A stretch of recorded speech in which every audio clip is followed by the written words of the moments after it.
Les hommes ont tendance à chercher la facilité. Beaucoup ne peuvent pas supporter la vérité. Ils aiment la facilité. Tels sont ceux qui baignent mes pieds des larmes. Bien qu'ils plaident, ils ne plaident qu'avec la calomnie, qui ne peut être pardonnée et qui ne pardonne pas. Une fois ici, pour toujours ici. Vous m'entendez? Une fois dans la ville céleste, c'est là pour toujours aussi.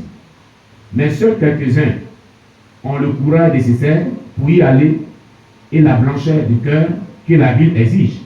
C'est-à-dire le paradis. Vous voyez? Depuis le départ de l'ange qui m'a mené, des milliers de personnes sont entrées tout de même et sont descendues en enfer. Mais l'endroit est resté aussi spacieux que jamais. Alors que j'étais encore piégé par cette horrible scène, j'ai découvert qu'un des détenus de l'enfer se rapprochait un peu plus de la banque. Elle rampa comme une mouche près de la limite entre l'enfer et la terre. Donc une personne a rentré jusqu'auprès de lui. Vas-y, rappelez-vous que la vie, il n'a pas descendu dans l'enfer, mais c'est le bord de l'enfer qu'il était. Le bord de l'enfer qu'il a vu. Et cette personne qui a rentré jusqu'à son niveau dit, Alain, Alain, cria la dame, cette dame. J'ai été choqué à la racine d'entendre mon nom en enfer.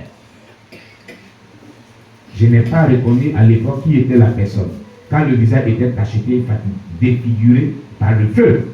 Vous voyez, un visage qui est défiguré par le feu de l'enfer. Quand quelqu'un son visage comme en enfer, là, le feu brûle son visage, puis ça détruit son visage. La peau était noircie par la flamme et jonchée de plaies. Donc il y a les plaies sur la peau de la chair. Qui êtes-vous? Ai-je demandé avec une grande curiosité. Alors Alain a demandé à la personne qui criait son qui êtes-vous? Elle a de nouveau crié, Alain Bankbose, je suis Rita, votre camarade d'auberge dans le lycée. Je suis Rita, votre camarade d'auberge dans le lycée. Oh, j'ai faim. Aidez-moi s'il vous plaît. J'étais stupéfait de voir Rita en enfer. Rita en enfer? Non. Ça doit être un rêve. Mais Rita était morte une bonne chrétienne. Comment est-ce qu'elle s'est trouvée en enfer? Et quand c'est comme ça, on fait vraiment les finales, on dit, le pasteur qui vient prêcher, notre sœur est sauvée. Elle est au paradis, louons le Seigneur. Et souvent, quand il assiste à ces gens de finales, où les pasteurs prêchent comme ça, il dit, mais qu'est-ce qu'il enseigne celui-là qui parle là? Tu connais la vie secrète de cette personne que tu te prononces comme ça? Dieu t'a dit réellement dit que cette personne est sauvée. Et là, c'est un péché qui se passait commun. Hein? Moi, je ne me prononce jamais sur les histoires comme ça. Il y a le prêcher, hein, il n'a jamais dit que la personne est sauvée. Si Dieu ne m'a pas dit et je n'ai pas vu, et il n'y a pas de confirmation, je ne peux pas parler de ça. Parce que tu pêches. Tu es en train de confronter les gens. Parce que ceux qui connaissent cette personne qui a vécu mal, là, quand ils disent que la personne est sauvée, là, ils vont dire, c'est une vie comme ça pour venir pour être sauvé. J'ai dit aussi comme ça. C'est ce que ça veut dire. Alors, Yemi Bankbose dit, c'est-à-dire Alain dit, Rita en enfer.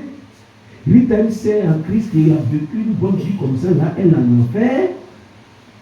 Hein? Une bonne chrétienne qui est morte va en enfer.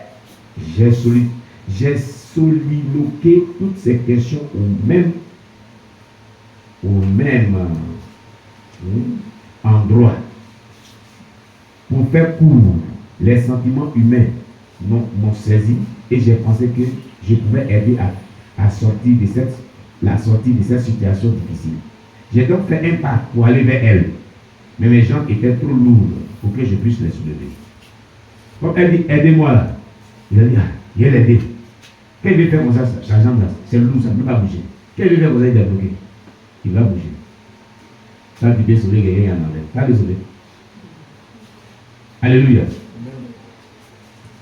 Alors, je cherchais de nouveau mon ange amical. Il était introuvable.